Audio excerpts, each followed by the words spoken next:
আসসালামু আলাইকুম। আজকে আপনাদের তৈরি করে দেখাবো মাত্র 10 টাকা দিয়ে মজার একটা দারুণ কেক। তো চলেন দেখি কিভাবে তৈরি করব। প্রথমে আমি একটা বলের মধ্যে নিয়ে নিব 2টা ডিম, এরপর দিয়ে দিব 1 কাপ চিনি আর 1 কাপ রান্না করা তেল। এগুলো দিয়ে ভালো করে মিশিয়ে নিব।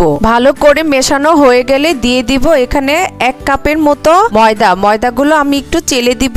এরপর যে বিস্কুটটা আছে ওইটা আমি গুঁড়ো করে ওইটাও চেলে দিব।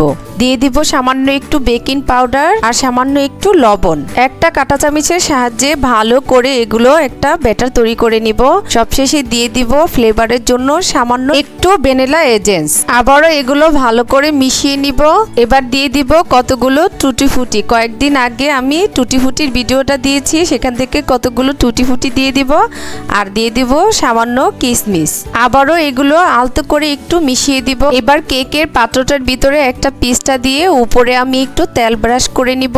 কেকের বেটারগুলি এই পাত্রটার ভিতরে ঢেলে দিয়ে একটু ট্যাপ ট্যাপ করে উপরে আবারও সৌন্দর্যের জন্য টুটি ফুটি আর কিশমিশ দিয়ে দিলাম। চুলাতে বড় একটা হাঁড়ি দিয়ে লো হিটে একটু গরম করে কেকের পাত্রটা দিয়ে ভালো করে ঢাকনা দিয়ে ঢেকে ঢাকনার ছিদ্রটা বন্ধ করে দিব।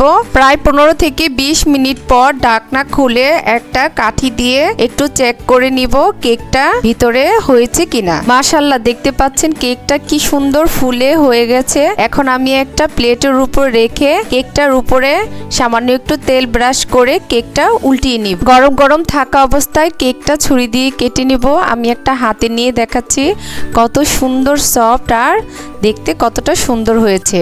রেসিপিটা ভালো লাগলে আপনারা বাসায় অবশ্যই একবার হলেও ট্রাই করে দেখবেন। আল্লাহ হাফেজ।